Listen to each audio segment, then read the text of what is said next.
के बाद बी आता है। ई के बाद एन। ई के बाद एफ ही आता है। तो इंग्लिश में पूछ रही हैं तो फिर एन आता है। एफ आता होगा फिर। उर्दू पॉइंट की वीडियोस देखने के लिए हमारा चैनल सब्सक्राइब कीजिए और बेल के आइकन पर क्लिक कीजिए ताकि आप हमारी तमाम आने वाली वीडियो से बाखबर रह सकें।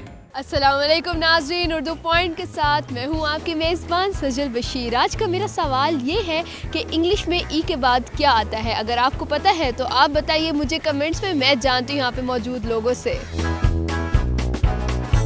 अस्सलाम वालेकुम। वालेकुम अस्सलाम। क्या नाम है आपका? अमजद मोहम्मद। अच्छा, क्या करते हैं आप? नया बिजनेस करता हूँ। अच्छा, बिजनेस करते हैं, ठीक जा रहा है? बस अल्लाह का शुक्र है। अच्छा, आप मुझे ये बताएं इतना हिल क्यों रहे हैं? तो सर्दी लग रही है? नहा सर्दी लग रही है, नहा के आया हूँ ना इसलिए। तो मुझे ये बताओ कि इंग्लिश में एन के बाद क्या आता है? आता है, और अगर दूसरी तरह पूछे तो इंग्लिश में ई के बाद एन आता है। अच्छा, आपने मुझे ये बताना है कि इंग्लिश में ई के बाद क्या आता है? ई के बाद एफ आता है। ई के बाद एफ आता है, कैसे? ई F G H I J K L M N O P Q R S T U V Z. अच्छा, एफ नहीं आता, फिर क्या आता है? आपने बताना। ई के बाद एक्स भी आ सकता है। ई के बाद बी आता है। ई के बाद बी आता है? हाँ जी। बी कैसे आता है? ये मालूम नहीं है कैसे आता है। वही तो मैं पूछ रही हूँ कि इंग्लिश में ई के बाद क्या आता है। ये मालूम होता तो मैं आपको बता देता ना। एबीसी आती है? सुनाओ। ई के बाद क्या आता है? अच्छा एफ आता है। ई के बाद एफ आता है? जी। इंग्लिश में ई के बाद एफ आता है?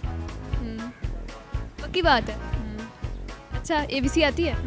सुनाओगी? A B C D E F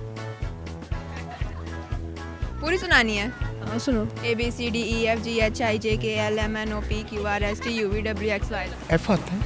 E के बाद एफ आता है? जी। ई के बाद एफ नहीं आता। क्या आता है? वही तो आपसे पूछ रही हूँ मैं। एफ ही आता है। हमने तो एफ ही। इंग्लिश में ई के बाद क्या आता है? ई के बाद एफ ही आता है।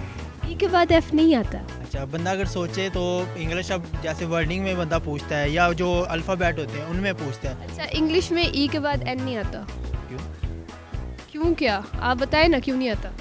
आता है। मैं आपसे पूछ रही हूँ क्यों नहीं आता। मैं वही तो कह रहा हूँ कि बंदा दो तरीके से पूछता है कि अगर आप अल्फ़ाबेट में पूछ रही हैं तो फिर एफ़ आता है, ठीक है। अगर इंग्लिश में पूछ रही हैं तो फिर एन आता है। अच्छा जी के एन ओ आता है, ओ आता है। इंग्लिश में एन के बाद ओ आता है? हाँ, कैसे आता है? इंग्लिश में एन के बाद इंग्लिश में मैं कंफ्यूज कह रही हैं आप, ज़रा दोबारा पूछें काइंडली। मैंने ये पूछा कि इंग्लिश में एन के बाद क्या आता है। इंग्लिश में एन के बाद क्या आता है? ओ आता है। ओ कैसे आता है? ओ नहीं आता। जी आता है फिर। E N G English. ABC आती है? हाँ, सुनाओ। A B C D E F G H I J K L M N O P Q. अच्छा, इतना नाच नाच के क्यों सुना रहे हो? वो आदत है ऐसे। नाचने की? नहीं नाचने की नहीं, हिलने की वैसे। ई के बाद कुछ भी आ सकता है अगर आपने नेम बनाना हो तो, जैसे कि एलिफेंट ई एंड एल। लेकिन मैं तो पूछ रही हूँ ना कि इंग्लिश में ई के बाद क्या आता है। ई के बाद आई डोंट नो। एबीसी आती है वैसे? ABC नहीं आती। नहीं आती। बहुत शुक्रिया आपका। उम्मीद है नाज़रीन आपको मेरा प्रोग्राम बहुत पसंद आया होगा। अगर आपको पता है कि इंग्लिश में ई के बाद क्या आता है तो मुझे ज़रूर बताइएगा। फिल वक्त के लिए मुझे इजाज़त दीजिए। खुदा हाफिज़।